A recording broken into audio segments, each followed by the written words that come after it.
वंचितला मत देणं निवडून येणार आहे का? बिलकुल नाही. मत देण्याचा अर्थ एक मत आपलं कमी करणं.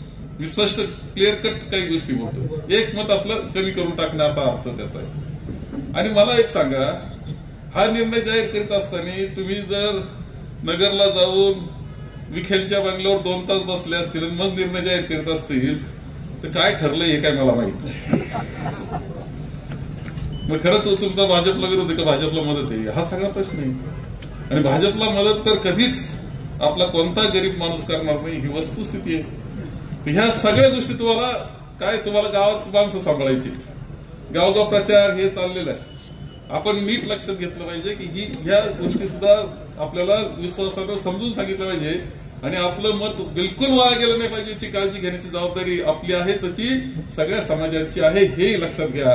कारण आपल्याला पुन्हा एकदा आपला देशामध्ये लोकशाही वाचवायची, आपल्याला घटना वाचवायची आहे, पुन्हा एकदा कुठेतरी कायद्याचं राज्य आपल्याला आणायचं आहे, त्यामध्ये सहभाग आपला असावा. म्हणून चुकीच्या पद्धतीनं मतदान, जेव्हा मी परोपरीनं त्या हिला सांगितलं उत्कर्षाला की चुकती बाई तू वाटलंच लिहून ठेव डायरीत आणि मला सांग नंतर काय झालं, तू कबूल करशील चुकलं म्हणून. काय जादू झाली काही कळालं नाही, काय मायाजाल झालं कळालं नाही.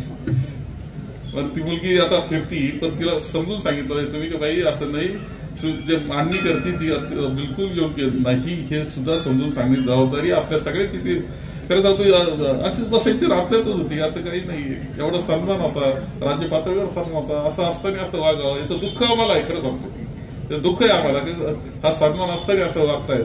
ही काळजी आपण सगळ्यांनी घ्यायची आहे.